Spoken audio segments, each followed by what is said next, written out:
Welcome back to December Daily. We are on day 3 and our journaling prompt for today, Christmas cards, and we are discussing tip-ins and tip-outs and how to add found objects and objects that you acquire at a later stage to an existing page or to a finished page or to a past page.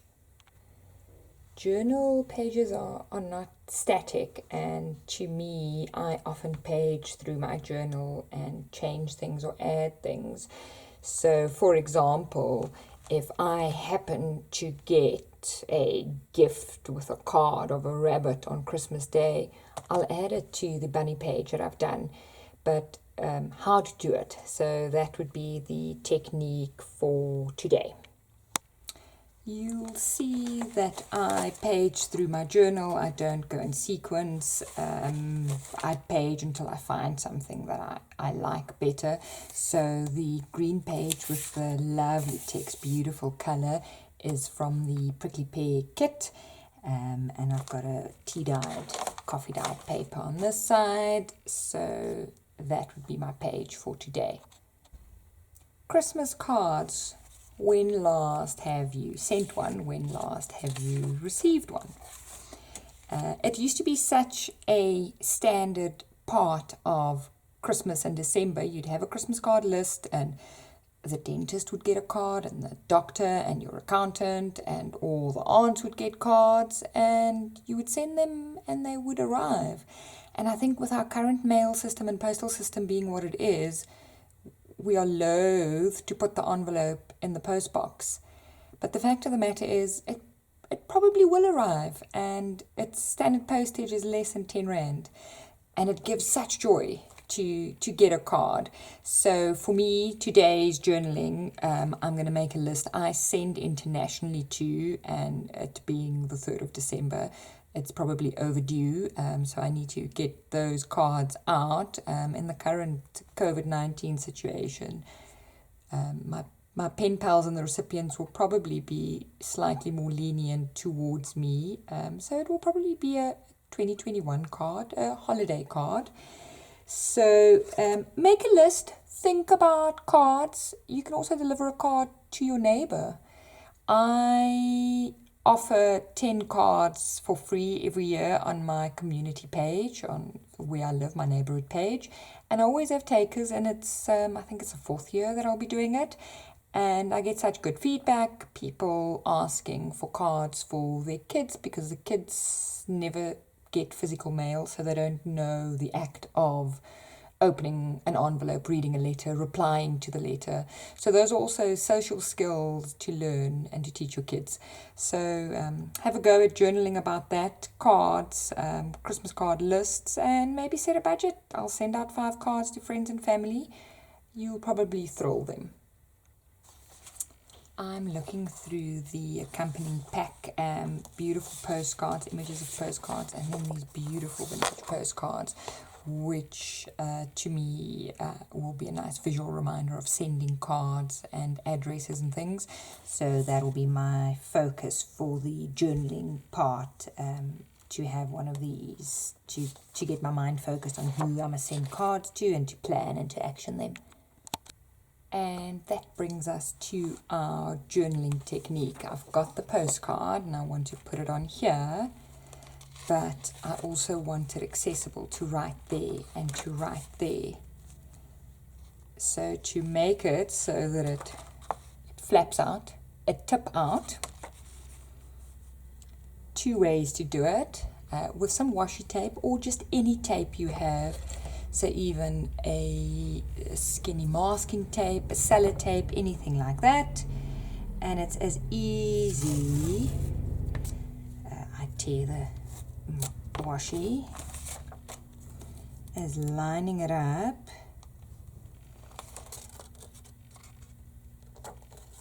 with a bit of an overhang, because you need to stick it. Whoops, that's skew.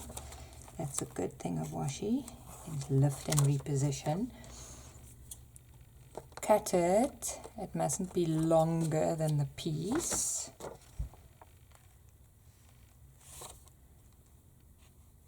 Position. and now it flips. You can add another piece to secure it. Again, washi tape is quite a good option for this because it's bendable and forgiving. Can I say that? So that is a tip out. It tips and it tips away from the center. It tips outside of your book, outside of your journal. So that is an easy way to add a page, add a layer, have more writing space without adding a page or a full page. Or if you just have a nice picture or something that you want to add to a page.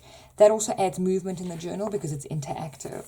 So that is a tip out. The next one that you can do, I'm going to do it with this one. Instead of sticking your tape right there, you give it a little gusset. So you can either do that by just measuring and folding, and then your bone folder comes in handy again to smooth it. And that then means it gets glued with some double-sided tape or glue or washi, and again you have a page on a page, a tip out. I'm going to use double-sided tape. You can get this at any stationery shop, different widths and thicknesses. For tip-ins and tip-outs, the very skinny one works very well. It's like 1/2 centimeter. So that's got washi tape, pull the backing off position, stick down, and that tips out, flips out. If you don't like the way it looks there, again, I'm jostling the camera, a washi tape border finishes it off quite nicely. So what is a tip in, I hear you ask, if this is a tip out? A tip in goes to the center. With a ring binder, it's difficult to do a tip in because it can't lie flat. But if you had, for example, if you were working in a book like this, even with the rings, you could do a tip in. Or if you were working in an altered book, you could do a tip in because there's nothing stopping it. Can you layer tip ins and tip outs? You absolutely can. A very good material for tip ins, and that adds a very nice effect, is vellum, printed vellum. You can see my hand through that. When you print on vellum, just check your printer settings so that if it comes out, the ink is dry, because it smudges very easily on vellum. So, for instance, on this, you have a little red, but there's still some interest on the bottom, and it says correspondence on the top, so it ties in with the theme. So it's just to position it so that what you see through gives you the biggest effect. Vellum is notoriously difficult to glue because you see everything. So if I put glue there, you'd see it. If I put glue strip, you'd see it. So washi for vellum is the best. We're going to take a chance with the tip in because of the rings.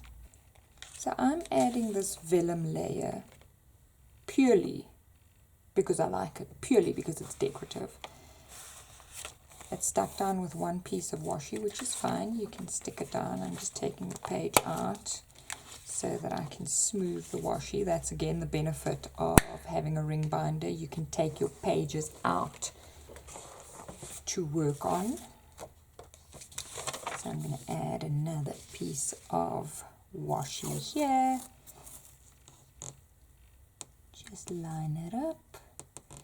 I'm using the same washi on all of my tip ins and tip outs today, just for some cohesion. So this is a very nice interactive page because you're paging and you're paging. There's some writing space there. And then what I like to do when I do flaps that overlap like this is where you can't see unless you open both, I like adding an image or a picture or some sort of surprise for myself.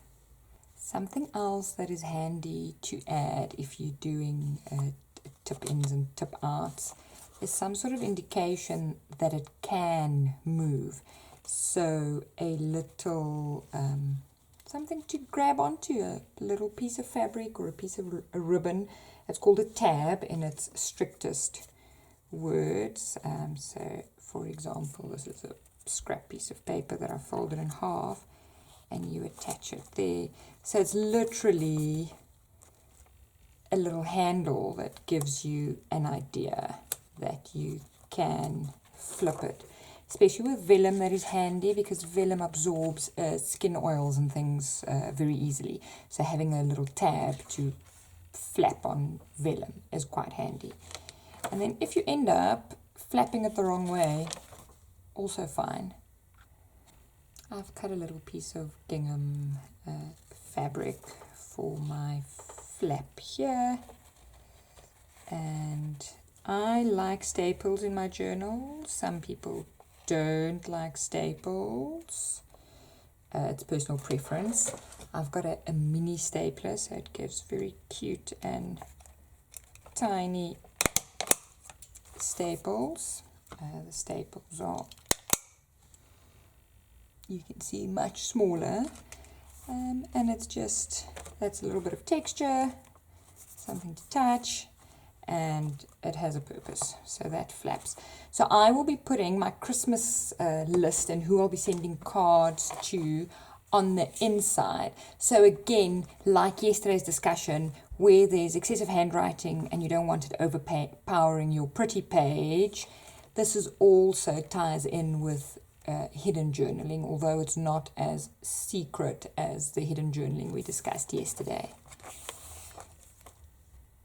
And then if I finish this page and I've gone 4, 5, 6 days, 10 days on, or in January, I get a card that's beautiful that I want to add to my day of Christmas cards. And it's from a person that I said I'd write a Christmas card to. What do I do with it? So you've now got writing here. Again, just layer your tip ins or your tip outs. Very, very easy way of adding layers, because whatever you've written here can still be seen. So you can do pages and pages. I'm going to show it with masking tape so that you know washi tape is not the be all and end all. You can get this from any paint shop, and I mean you can draw on this, you can color it. So this is a green marker, so I mean, make it a Christmas washi. With junk journaling and journaling, you can improvise. Everything doesn't need to cost money. So that, I'm going to take it out and hold it up to camera. That's done. First one with washi tape, very neat and smart. Can flip open. We're layering one that came after the fact, and that's masking tape, painter's masking tape that we've done some stars on, and it works just as well. Text anything on this masking tape actually, and it's matte, works very well. So you can see this thing gets slightly bulkier, but I mean, you can keep going. You can add another one, add another one. So it's a nice way of keeping your memories in one place or on the day that they belong. This I've coloured with a gold marker. And that's also fine. It appears to be washi tape that's got stars and things. So don't be afraid. I'm now just adding, this is an old, or part of a cardboard Christmas trimming. It's lost its string, and I think it actually lost parts. So I'm putting a split pin, and I'm using that as the turning tab. I like that the images match the images on the pages. So I will now just, so that pages, that pages, and there's a little surprise. It's the front end of a Christmas card.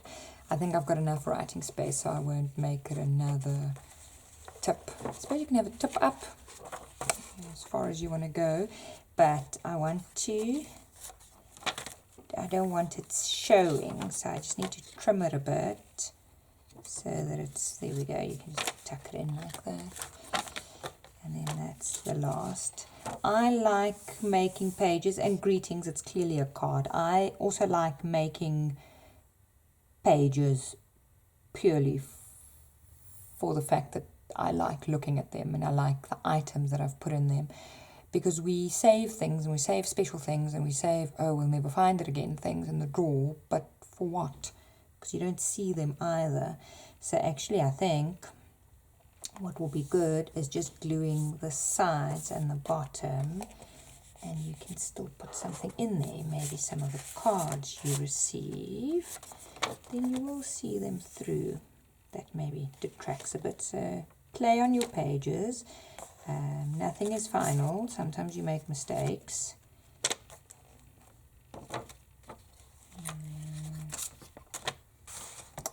I've glued this down as a glue there, glue there, glue there, and then it's small enough that perhaps gifts you receive can tuck in there. And then it's a nice keepsake to say I received this and this gift. So it's a further form of memory keeping. And having stuck it down, I realized that it does actually flap. So there's actually a whole lot more journaling space. So again, easy to create journaling space. I know comments are often on junk journals. Where do you write? There's so much pretty stuff. How do you use it? By adding layers. And then as a last comment, not strictly relating to Christmas cards or the tip in, tip out technique, I've got this, it was a Christmas cracker and a swap, but it's so beautiful, the sound, and it smells lovely. So I just want to preserve a little bit. So don't be afraid to layer stuff or to stick stuff down or to just staple something on, as it's meant to stir memories and it's meant to make you think of Christmas. I've got alpha stamps, but you could easily use stickers or just write or stencil or print it out and stick it down.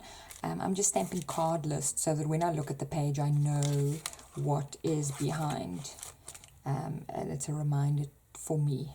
If you're stamping, this is on wax paper like food wrap. This is a good ink to stamp with because it dries quickly so it doesn't smudge.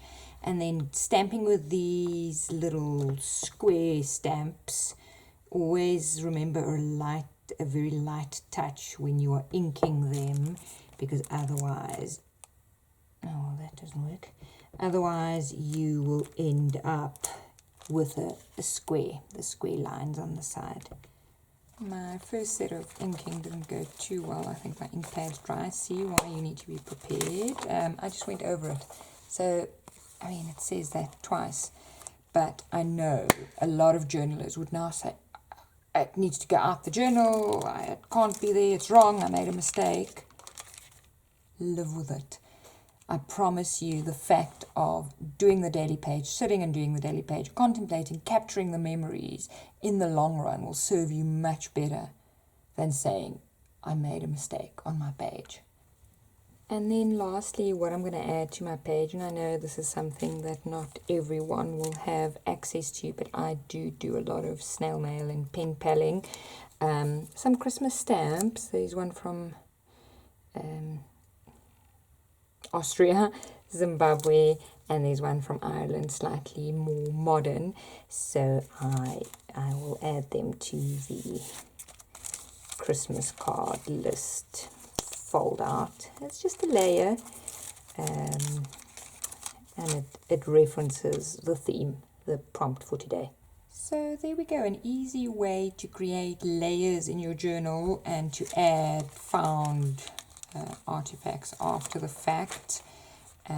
All of these tip out and tip ins, where I used the paper pack, you could very easily have used an actual Christmas card.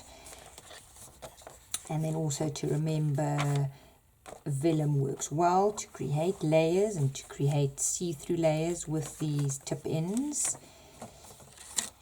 And you can really add a lot of interaction, and then that's got a little space to keep some memories. I do hope that you will send some Christmas cards this year and that they will reach their recipient safely and spread a lot of joy. Thanks for watching. See you tomorrow, where we will be doing a bit of gratitude journaling. We'll be thankful for a lot of things, and we will be adding a waterfall card element to our page. Waterfall cards look very impressive, and they seem very difficult to make, but they're actually quite simple. Thanks for watching. Bye-bye.